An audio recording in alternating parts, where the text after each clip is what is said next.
e a paz do nosso Senhor e Salvador Jesus. Hoje eu quero trazer uma palavra aqui sobre o profeta Elias. Domingo passado eu fui direcionado a falar do seu sucessor, né? Hoje eu quero falar um pouco do profeta Elias. O profeta Elias, ele era um tisbita. A Bíblia faz questão de falar o nome da cidade dele, porque a cidade dele era uma cidade inexpressiva, uma cidade muito pequenininha, né? A Bíblia é um livro de detalhes, né? Mostrando que às vezes a pessoa mora num lugar, nasce num lugar tão pequeno e tal, mas nem por isso, né? Ele é um grande homem, ele é uma grande pessoa por ter nascido num lugar pequeno, né? Não. Quando Deus quer usar um homem, quando um homem tem disposição, ele poderá ser um grande homem nas mãos de Deus. Quer dizer, o Deus do grande homem e o homem do grande Deus. Meus queridos, Elias é uma figura muito bacana, né? Uma figura bem emblemática. Nós temos que entender os períodos bíblicos, né? Os profetas, eles não tinham compromisso social, né? A vocação do profeta, nasce o profeta ali com o profeta Samuel, e o último profeta é João Batista, né? Apesar que Jesus tem também o título de profeta, de sacerdote e de rei. Mas o último profeta, como o profeta Samuel, é João Batista. Então eles não têm compromisso social, eles não têm compromisso com homens e tal. O compromisso deles é com Deus. Deus pediu coisas fortes para os profetas. O profeta Elias teve um ministério muito marcante. Era um homem cheio da unção do poder de Deus. Mas ele teve o maior desafeto da vida dele, os maiores desafetos, né? Foi o casal de reis, o rei Acabe e a rainha Jezabel. Nós vamos falar um pouco sobre eles hoje. Por exemplo, o rei Acabe é o 7º rei de Israel. Ele era rei do Reino do Norte. Ele foi rei do rei Orim, né? E ele assumiu como 7º rei de Israel, e a capital era Samaria. E ele era um político determinante, ele era um político forte. Mas espiritualmente ele era um rei fraco, né? Espiritualmente falando, ele era um rei covarde, né? E essas jogadas políticas, ele acabou casando com a Jezabel, que era filha de um rei sidônio, né? Que era o rei Etibal. Ele era sacerdote e rei. E eles eram um povo fenício, né? Um povo fenício. E o acordo do casamento foi o seguinte, que, olha como é que as pessoas são sagazes, hein? Que se o rei Acabe se casasse com essa princesa, ele teria que aceitar os deuses que ela servia, desde a sua terra idade. Ela era idólatra. E foi acertado isso no casamento, e ela trouxe para Samaria, né, a capital do Reino do Norte, ela trouxe os profetas de Baal, Mecarte, né? E ela também tinha lá profetas da deusa Aserá.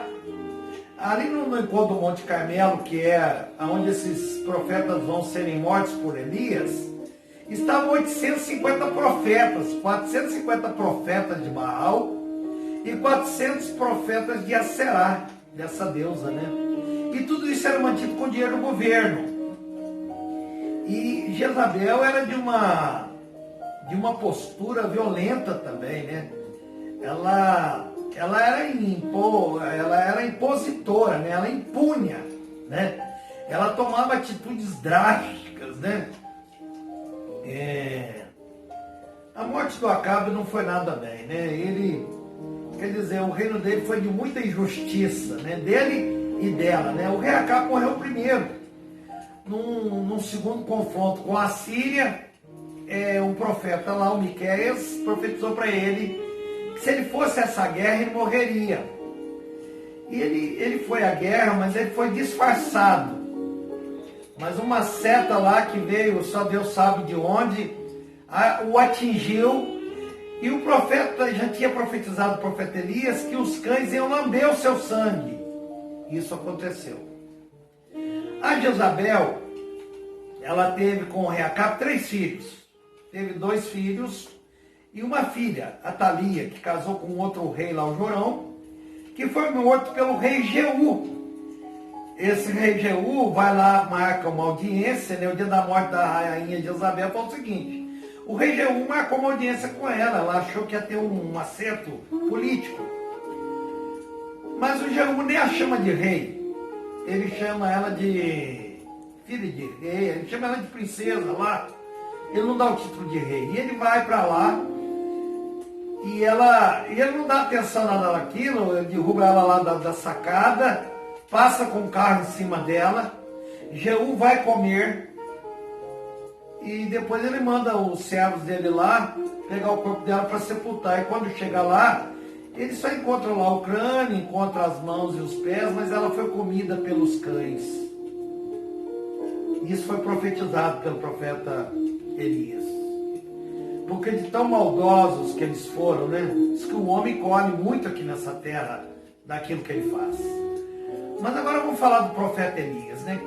Gente, que homem espetacular, o profeta Elias. Que coragem tinha esse homem, né? De conversar a nível de Deus com o rei. Já pensou um homem falar para o rei, né? O rei um dia encontra com ele, chamou ele de perturbador de Israel, e o profeta disse: sou eu ou o Senhor que perturba o país? E aí ele disse que não vai chover. Elias era um homem que tinha tanto crédito nos céus. Oh, meu Deus, que vontade de ter esse crédito nos céus. Elias era um homem que tinha tanto crédito nos céus, que ele falou que não ia chover. Elias era um homem que mandava no céu e na terra. Ele disse que não ia chover. E não choveu durante 3 anos e 6 meses. Vocês imaginam? Sem água, não tendo chuva, não tem relva para o pasto, não tem relva para o gado, não tem flores, não tem alimentos para o ser humano, porque sinônimo de chuva é alimentos, é provisão. Meus queridos, depois Elias orou e choveu torrencialmente, voltou a chover em Israel. O profeta Elias, ele faz um desafio, né? Há um desafio ali no capítulo que 1 Reis, a história de Elias está aqui em 1 Reis, capítulo 18, e ele faz um desafio com o rei Acabe, fazendo o seguinte, marcando um encontro lá no Monte Carmelo, e lá ele diz: olha, o Deus que responder com fogo, esse é o Deus Todo-Poderoso. Interessante que as guerras antigamente tinham a ver com o Deus da pessoa. Se uma pessoa perdesse a guerra, é sinal que o Deus dele não valia para nada. Agora, a rainha Jezabel, ela influenciou profundamente a cultura do povo de Israel com os deuses, com D minúsculo, com esses deuses de Baal e de Aserá. E aí lá por volta das 5 horas da manhã eles se encontraram, fizeram um altar, e o profeta Elias educadamente deixou. E outra coisa, a aliança era de morte, que o Deus que respondesse com fogo, aquele povo que servisse aquele Deus teria direito de matar o opositor. Por exemplo, se o Deus Baal fosse Deus, o Deus de Acera fosse Deus, de Aserá fosse Deus, eles matariam Elias. Mas se o Deus de Elias respondesse com fogo, Elias mataria 850 profetas. E aí ele deu liberdade, eles arrumaram um altar lá, e ficaram lá orando, se retalhando, começaram a se cortar, começaram a gritar, lá para meio Elias começou também a zombar deles, a dizer: olha, talvez o seu Deus foi viajar e não avisou vocês. Tem uma tradução, me parece que inglesa, que diz que talvez ele foi até o sanitário lá, ele foi até o banheiro, e ele não avisou vocês, ele está ocupado. E aí eles não conseguiram mesmo. Elias vai e conserta o altar, pega um animal, corta ele em vários pedaços, pega 12 pedras que representam cada tribo de Israel, as 12 tribos de Israel, manda colocar água. Agora vocês veem o negócio, tinha que pegar fogo. Já é difícil pegar fogo. madeira, imagina pôr água em madeira, a gente pega, manda pôr lá água em volta do altar. E Elias vai dobrar o seu joelho. Olha que a oração, eu vou ler a oração que o profeta Elias fez. Ele assume a palavra ali por volta da 1h da tarde. Ele se ajoelha diante de Deus e ele diz assim. Diz que ele apresentou todas essas ofertas, né? E chegou e disse, ó Senhor, Deus de Abraão, de Isaque e de Israel, manifeste hoje que tu és Deus em Israel e que eu sou o teu servo. E que conforme a tua palavra fiz todas estas coisas. Responde-me, Senhor. Responde-me para que este povo conheça que tu, Senhor, és Deus. E que tudo fizeste tornar o seu coração para trás. Então caiu fogo do céu, choveu fogo do céu. E consumiu o holocausto, e a lenha, e as pedras e o pó, e ainda lambeu a água que estava no rego. O que vendo todo o povo que estava ali, os espectadores, os habitantes ali, caíram sobre os seus rostos, e disseram, só o Senhor é Deus. Só o Senhor é Deus, com D maiúsculo, o nosso Deus é o Deus do D maiúsculo, o nosso Deus, o Iavé, o Jeová, o Todo-Poderoso. Ele respondeu com fogo. Gente, que ministério. Quando a Jezabel soube naquele dia fatídico que foi anunciado a ela fez uma grande ameaça, mandou avisar o profeta Elias, que dali 24 horas, no outro dia, ele estaria tão morto como estavam os seus profetas sustentados pelo governo daquele reinado. Está vendo? Às vezes o governo não tem dinheiro para o bem, para as casas de recuperação, não tem verba para os pastores, mas ele tem dinheiro para as idolatrias, para os demônios, para as coisas negativas desta vida. Nós estamos vendo lá, está aqui. Meus queridos, o Elias caiu em depressão, fugiu para o Monte Horebe. Por que a Bíblia fala desse homem e fala que aconteceu isso com ele depois? Por quê? Porque nós somos humanos. Qualquer líder é humano. Os anjos queriam pregar o evangelho e Deus não permitiu. Não é os homens que querem ser, não é os homens que querem ser presidentes da República. Hoje morreu o ex-presidente da Argentina. Está vendo? O homem foi presidente durante 10 anos, de 89 até 99, Carlos Menem, né? Ele morreu hoje. Meus queridos, essas questões de função e cargos na vida são temporários, são passageiros.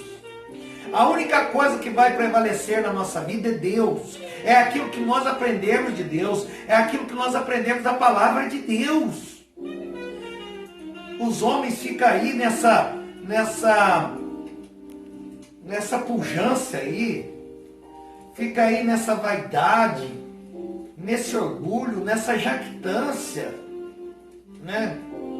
Eu queria encontrar aquela palavra, né? Nessa vaidade, né? Essa falsa vaidade. E outra coisa, a oração do profeta Elias, ele diz assim, Senhor, manda fogo. Ele diz, o Deus de Abraão, o Deus de Isaque, o Deus de Jacó. É porque o nome de Jacó foi mudado para Israel, né? O Deus de Israel, manda fogo, Senhor Deus, para que eles vejam que o Senhor é Deus e que eu sou o teu servo. Como que nós oraríamos? Senhor, manda fogo para que o meu nome se exalte. Manda fogo para que eles fiquem sabendo que aqui tem um homem de poder, não foi isso que ele disse. Manda fogo para eles saberem que o Senhor é Deus. Olha só, o Senhor é Deus, o Senhor quer ser o Deus da tua vida. O Senhor quer ser o Deus que lidera a sua vida. Por favor, ouça Deus. Preste atenção qual é o Deus que você está servindo. Talvez você está adorando o Deus de Baal, com mistura, com muitos deuses. Cada dia lá um Deus, cada dia lá um não sei o quê. Nada disso. O nosso Deus é suficiente para as nossas necessidades. O nosso Deus é o Deus do mar, não Poseidon. O nosso Deus é o Deus da floresta amazônica, foi Ele que criou. O nosso Deus é o Deus dos céus. Jesus deu vista a cegos, Ele é o Deus dos olhos. Ele mandou o mar parar, Ele é o Deus do mar. Meus queridos, um pregador, qual a intenção do pregador? É de esclarecer. A verdade verdadeira, ela dói. Talvez você vai ouvir, vai doer, mas porque aprender dói. Meu querido, dê o seu coração a Jesus. Busque crédito igual Elias tinha crédito. Elias era um homem que mandava no céu e na terra. Ele orou para não chover. E não choveu durante 3 anos e 6 meses. Depois ele orou para chover e choveu. Depois Elias orou para chover fogo dos céus e choveu. Elias não acabou a vida dele, tal, deprimido, nada disso não, tá? Ele nem morreu ainda, né? Ele teve que ordenar um rei lá, teve que consagrar um rei. Essa foi a última missão dele. Deus falou que ele ia e tal, o seu sucessor Eliseu, que Eliseu tinha que estar com ele. Eliseu não o abandonava de nenhum, porque ele perguntou para Eliseu, o que você deseja? Ele falou, eu desejo a porção dobrada do Espírito que está em você, era o Espírito Santo. E Elias falou para ele, se você vê eu subir, você vai receber essa porção dobrada. Mas você pediu por dura coisa, hein? Mas aí ele mandou o Eliseu ficar na cidade, ele falou que não ficava, pediu para ele ficar no lugar, não ficava. Ele ficou junto, aí ele estava numa estrada, veio um carro de fogo, dividiu os dois, e Elias foi levado num redemoinho para os céus. O profeta Elias não morreu, e o Enoque, lá no capítulo 5 de Gênesis, não morreu também. A Bíblia diz que o Enoque andou com Deus e Deus tomou para si. Mas lá em Apocalipse capítulo 11, depois que a igreja for arrebatada, vai voltar Elias e o Enoque vão ter um ministério de poder como tiveram. O Enoque vai ter também, a Bíblia só fala que ele andou com Deus. E aí eles vão morrer igual Tiradentes, eles vão ser esquartejados, os seus pedaços vão ser colocados nos postes, mas no terceiro dia eles vão ressuscitar. Mas eles não perdem mais a salvação. Meus queridos, que você tenha uma boa noite, que você tenha uma boa semana, que você seja edificado por esse culto. Deus de amor, Deus de misericórdia, ministra tua bênção sobre aqueles que nos veem, ministra tua bênção sobre aqueles que nos ouvem. Senhor, aqueles que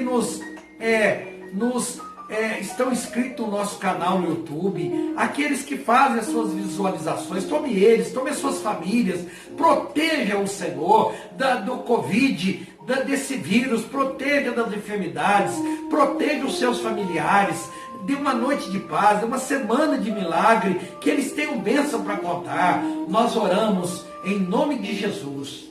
Amém, amém. E abençoamos a cada um em nome de Jesus. Amém. Tchau, tchau.